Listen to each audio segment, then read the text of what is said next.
Hi guys, welcome back to another episode of Days Reviews. Today I'm going to be reviewing a movie that's on Netflix right now, and I think it's a Netflix original as a matter of fact. It is called I Don't Feel at Home in This World Anymore. It's a 2017 film. It's written and directed by Macon Blair. This is his directorial debut, and Macon Blair has been throughout his career, he's written a couple shorts and a couple screenplays that didn't make it to production.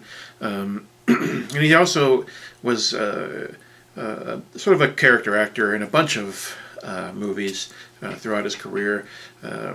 Most recently, it's Murder Party, The Green Room, Blue Ruin. And he was also in a 2008 episode of Law and Order SVU. That episode was called Signature. So if you want to see his acting work, you can check out those movies.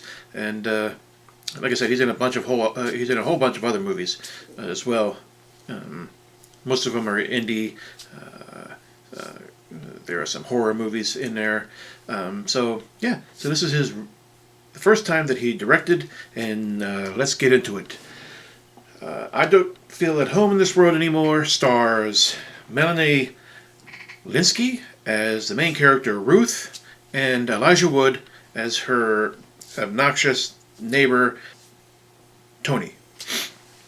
Now, the movie is about the main character Ruth. She's a depressed woman.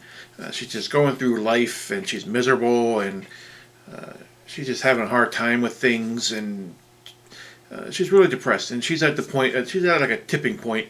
And then one day she comes home from work and she finds out that her home is burglarized.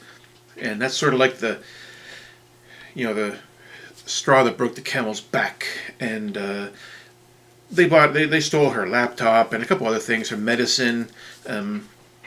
So she goes on a mission to find the what's going on, find the criminals who took her stuff and get her stuff back. And along the way, she enlists the help of her obnoxious next-door neighbor, Tony. Tony, he's played by Elijah Wood. This character is probably, to me, the standout star of this film because he's so outlandish and he's so out there that he really steals pretty much every scene that he's in. Melanie Lynskey, she does a good job at playing Ruth, as being as a depressed woman and really somebody who has hit that wall that they're fed up and they want to take things into their own hands again. So the two of them, they go out and they go searching for her laptop, and the way they find out where it's located is that she has the program on there that messages you when somebody tries to get the password off, that kind of stuff. And so she sort of tracks down where these criminals are, and they go at it. And along the way, there's a cop that's sort of harassing them because they're taking matters into their own hands. And so that's pretty much the plot. And based on the trailer of the movie, I got the sense that this movie was going to be a very black comedy, sort of, kind of maybe violent. I thought Elijah Wood's character was maybe going to be like a psycho, you know what I mean? And that's the way the trailer made me feel about this movie. But that wasn't the case. This movie is kind of it's kind of a comedy, but it's not really a comedy. It's kind of a drama, but it's not really a drama. It kind of doesn't know what it really wants to be, as far as I'm concerned. It feels like it's an indie movie. The Sundance Film Festival, they loved it because the film was awarded the Grand Jury Prize at the Sundance Film Festival. But for me, the movie left me wanting. It just seemed very mundane, very rudimentary as far as the plot and where the characters start off and where they end up. There was just, to me, it just didn't. There wasn't enough I guess not enough happened between the beginning of the movie and the end of the movie for me to feel satisfied. And you know what? Look for Macon Blair's directorial debut, it was directed wonderfully. It was really well choreographed and well directed.